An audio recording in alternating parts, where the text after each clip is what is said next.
Chapel Hart debut a brand new song exclusively live from Nashville on the Music Universe podcast.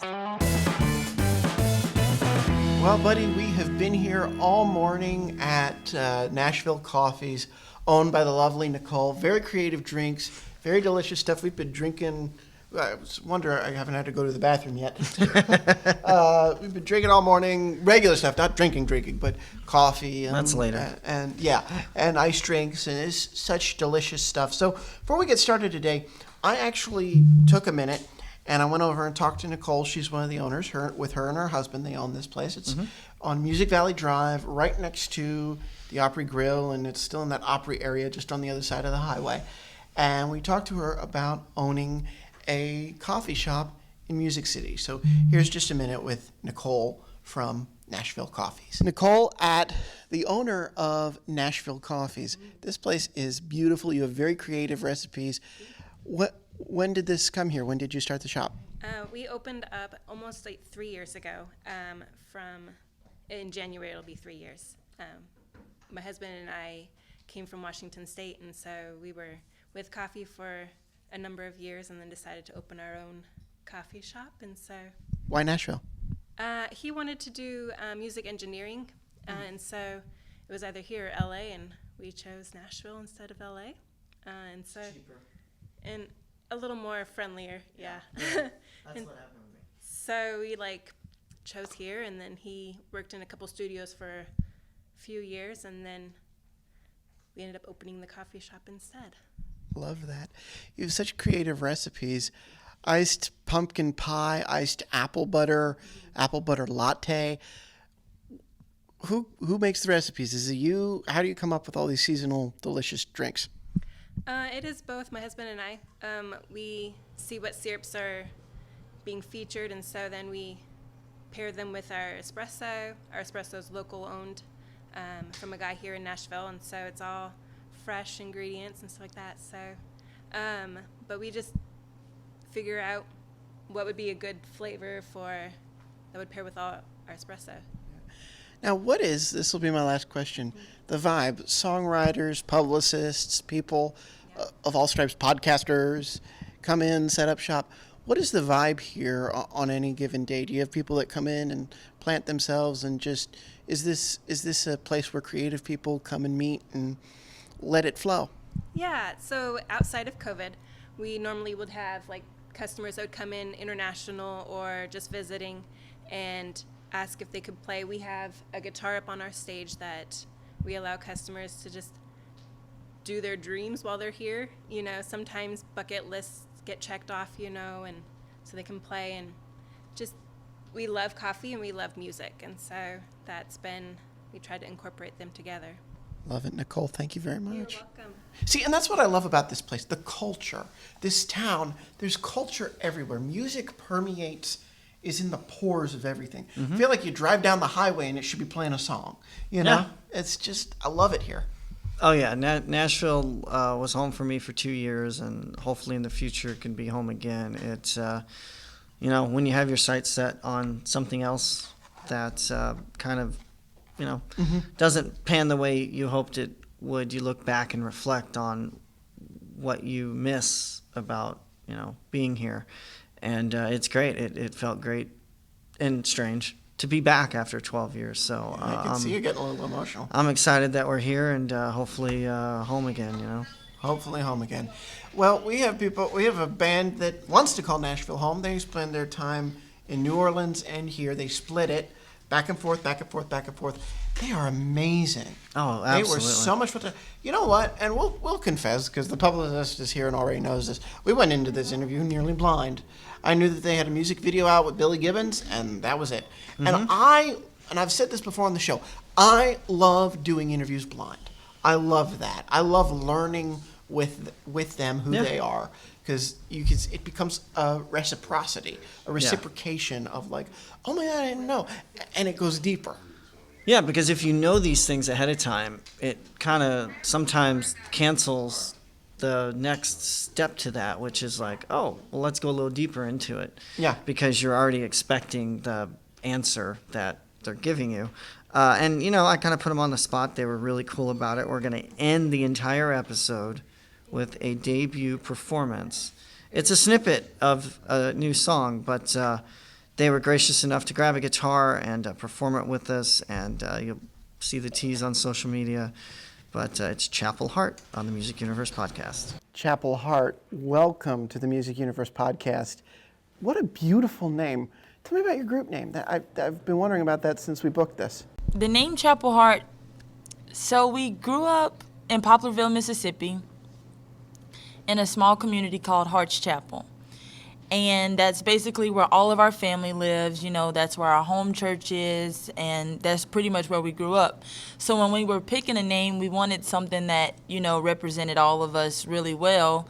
And so our manager suggested Chapel Hart, and at first we kind of just laughed about it. But after we really sat and thought about it, we were like, you know what, this is actually the perfect name, because growing up in Hart's Chapel pretty much cultivated us into the women that we are. So we felt like Chapel Hart was like the perfect fit for us. So this new single you have out, the new song, you worked with the legendary Billy Gibbons. Yes. Tell me about that. How'd that come to be?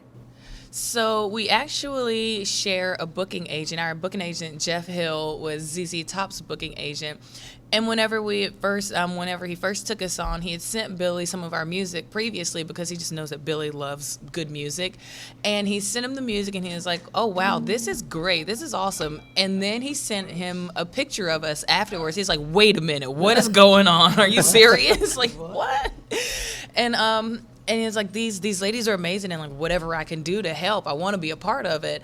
And then we started working on Jesus and Alcohol, and of course, Uncle Billy, as we now call him, he fell in love with the song, and we wanted to like kind of make the video as awesome as we could.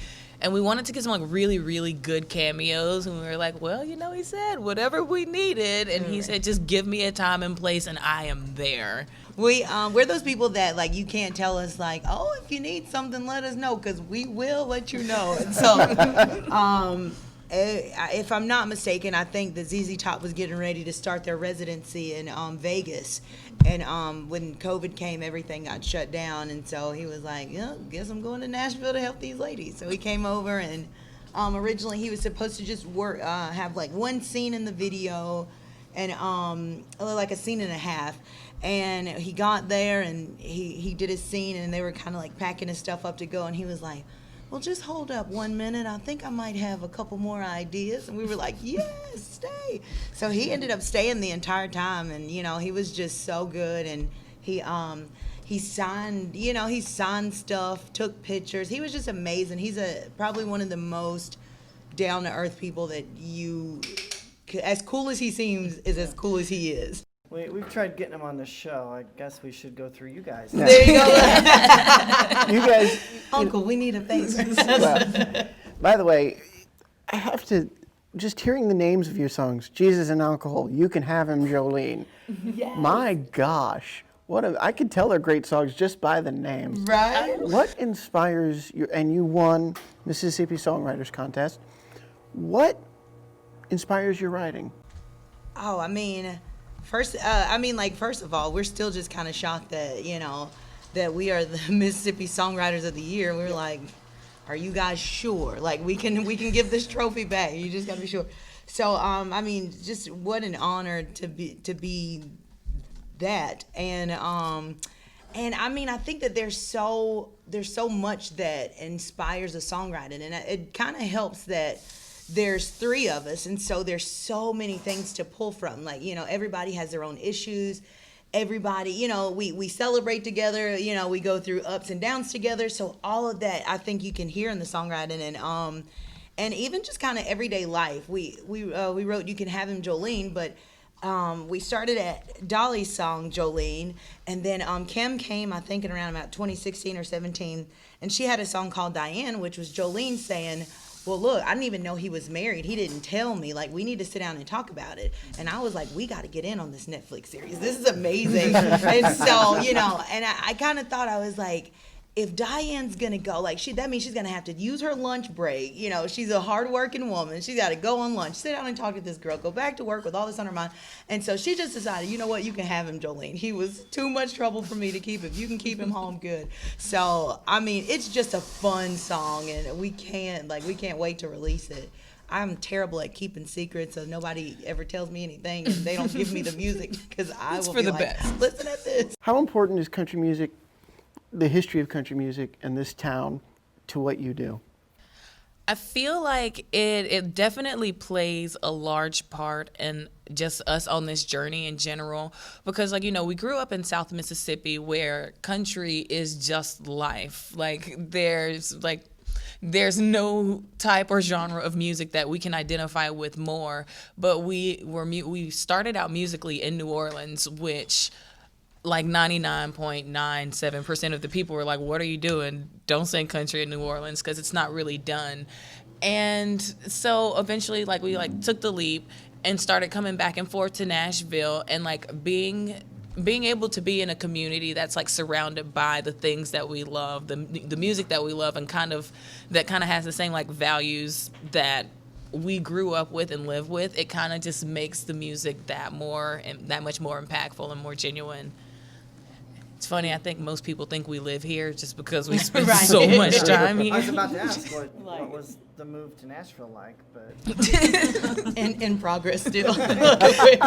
It's crazy. We've been about half the time here, half the time New Orleans this year. So it's been crazy, but it's also kind of been a blessing too, because since COVID, New Orleans is still shut down with music, and there's kind of the slowest slowly that you can slow down to get to. They're trying to get back to live music, but the mayor's pretty strict on, keeping the city locked down with COVID and no gathering. So there's still musicians who have been out of work for Almost a it's year. coming up on a Yeah. year. You know what I mean? And in March will be a year, it's crazy. and that's crazy to think about. I flew in from Bakersfield, California, so Really? yeah, we've got a dictator right now. Right. Everything's shut down. California about to do another stay-at-home order. Oh, they've got. While we were here, I found out that unless it's essential, you can't be out from 10 p.m. to 5 a.m. Oh, so Through there's December 21st. Oh. Wow. So there's a curfew all over? The whole state. We were the first to shut down.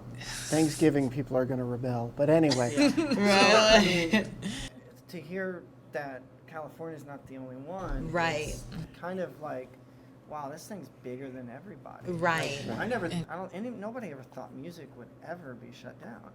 And it's crazy because now it's been so hard on the music industry, but I'm a silver lining type of person, because I feel like after this long stint without live music, you realize that people are starting to appreciate music and musicians so much more, because even take a place like New Orleans, where usually any time of day, any day of the week, you can go, you can hear music, and now people are just starved for good music. And it's okay, you're having a show, if I gotta sit 10 feet away from somebody in a field, let's do it, because people need it. Yeah, and I mean, even the Opry, they've started back up, and Ryman and all them with Doors social and distancing, the seating. tables. Yeah. Yeah, so it's just weird to see that. Right. We sang at a concert in the Gulf Coast, Mississippi, and it was the same thing. It was all the tables and table numbers, and it's just different. And so I think that maybe it's safe to say that we're all just waiting for that day when you can see somebody at a concert, run, hug them, pick them up. You know what I mean? It's just it's crazy to think that's a thing of the past, and And I'm hearing, and maybe get your guys' thoughts on it, that Ticketmaster they're going to start doing this clear program where you have to basically provide proof that you test negative for it before you you even are able to attend. I mean, is that I something? did see that. You guys likely do meet and greets. Is that something you would be much more comfortable with knowing rather than just meeting with somebody? Well, generally, whenever we do have meet and greets, it's not as up close and personal as it was before.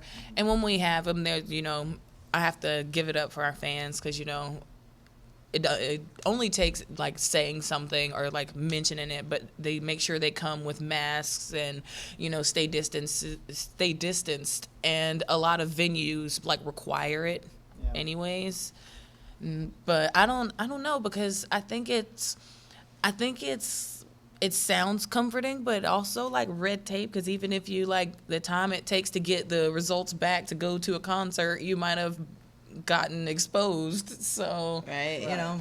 But I think it does help though. You know what I mean? Like in a sense, it does seem extra, but also on the other hand, it does help because, you know, there's so many people coming to see you, and we as artists, we 1,000% appreciate that. But it only takes one person to, you know what I'm saying? Like, if then you get sick, now you can't go and talk to another 1,000 people. You know what I mean? So it's definitely, I could see it working. You know, it definitely seems like it's a lot, but kind of the business artist side of me says that it's a great idea, but it's just crazy to think like these are the times. It really is, because I never thought of it the way you said it though, Tree. Like the amount, like when you're waiting, like you easily could get COVID, like even, because. Now I think now though they've kind of gotten testing's kind of gotten a little more rapid, you know. Yeah. So where you're like now you can get down to like a 3 or 24-hour 3-day or 24-hour turnaround. but what's the window? Even if you have to wait 2 or 3 days, like you have to schedule it to like the day of or the day before the concert. You know what I mean? Like, Well, I mean, I guess just they're still working on it. logistically, like it sounds like a great idea for peace of mind, but logistically speaking, it sounds like a nightmare. But also, Like- I think they're probably thinking along the lines that people are staying safe or doing their best to just stay doing the safe quarantine anyway. at So least, if I go get tested, if I'm going home, and especially if I'm working from home, then you're just home. So if you're not really anywhere, you know what I mean? You'll have to go get groceries and stuff. But depending on what that time is, I think, you know, just thinking people are already being safe. So That, and then Yeah. you know a lot of restaurants and places do like the temperature check and all that I stuff. don't know why, but I like that. I do too. Like they put Cause it you on can your walk in forehead, like, and it's "Scare like, me." baby, I'm clear.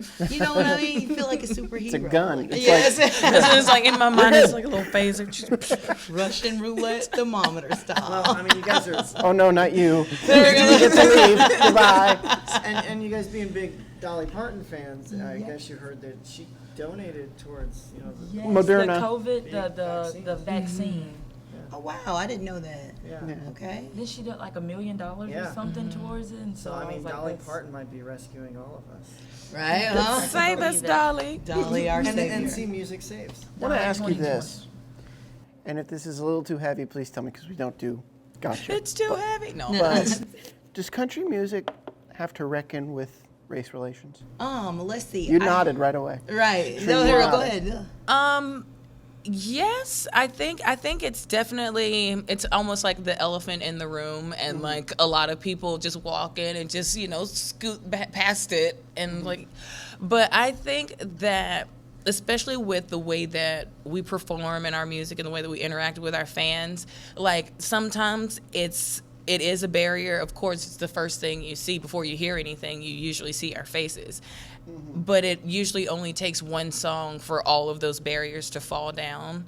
And like a lot of people, I think we get either one or the other. It's like, I don't really like country music, but they'll hear us. It's like, oh my God, I love country music. Or someone who's not used to, you know, people of different cultures and backgrounds is like, oh, I didn't know that we pretty much come from the same place. I didn't know that we live the same life. And so I just think it's like really unifying, but there's still, you know. See, it's hard for us as journalists because right now this is the moment we're in where everybody's having a reckoning in their own sector with race relations. But I think music is music, and it just unites, and it's hard. Do you ask the question or not? Do you ask the question to have that conversation or not? Does the conversation have to happen, or do we need to move past it? So I like how you put it. It's up to the individual to find that out for Yeah, themselves. I kind of feel like it's like especially for me, I feel like it's like a two-edged sword. Like on one side of it, I'll just be glad for the day where it doesn't matter if we're black, white, green, or yellow. Like if it's good country music, it's good country music. Yeah. It doesn't matter, you know. But also on the other side of that, I remember being, you know, a little girl. I was a chunky little black girl, and like I remember kind of watching CMT, and I loved it, but there was nobody who looked like me. So also in a way that you got to be able to embrace and celebrate being black women in country music, but also I just, you know what I mean? Like, I guess maybe just to me, it doesn't matter. You know what I mean? Like, I'm a country artist and I love country music, and you know what I mean? I just love music in general, and I just think it should matter. But, you know, in the, I guess we just hope that we're doing a good enough job, I guess, to be quote unquote role models to, you know what I mean? To kind of, to keep trudging through. And, I mean, it's sad that this country has jumped back 100 years.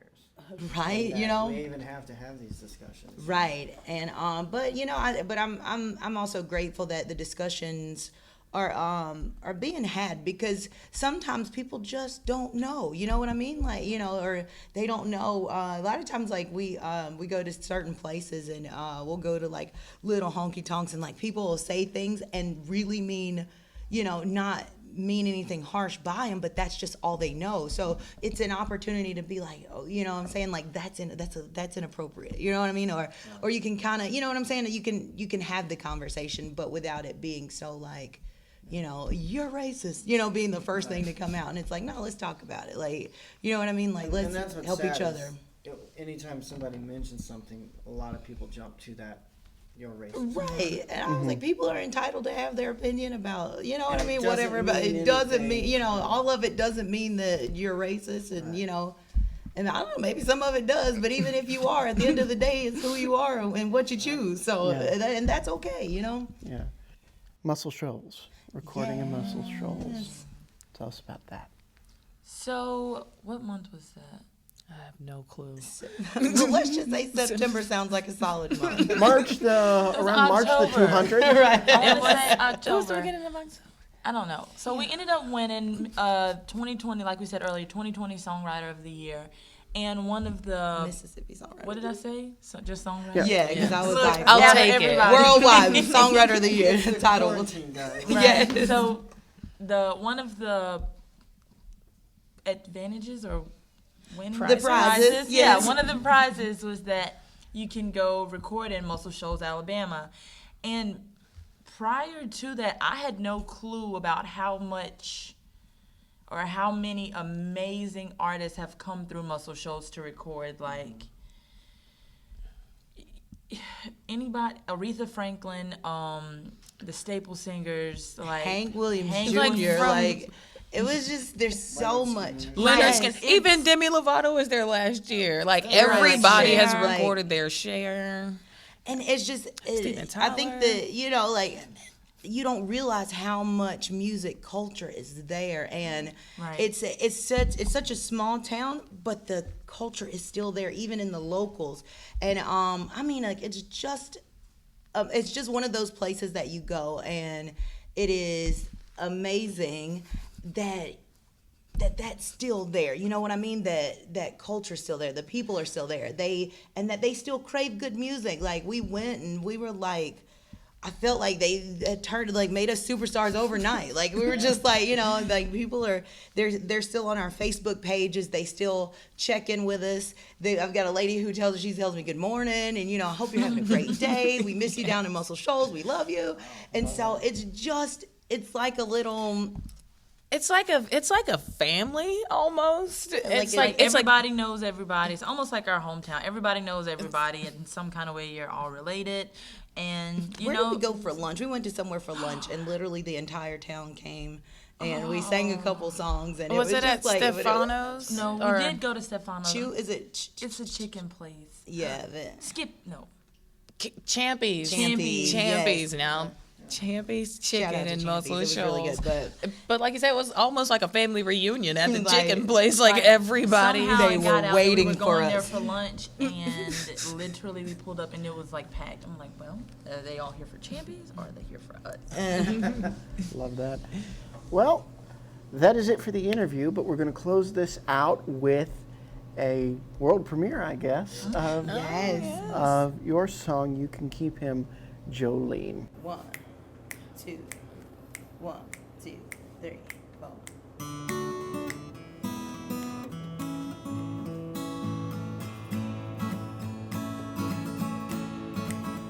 Well, since the last song, I've had time to think it over. A lot of tears, a lot of beer, a lot of wine.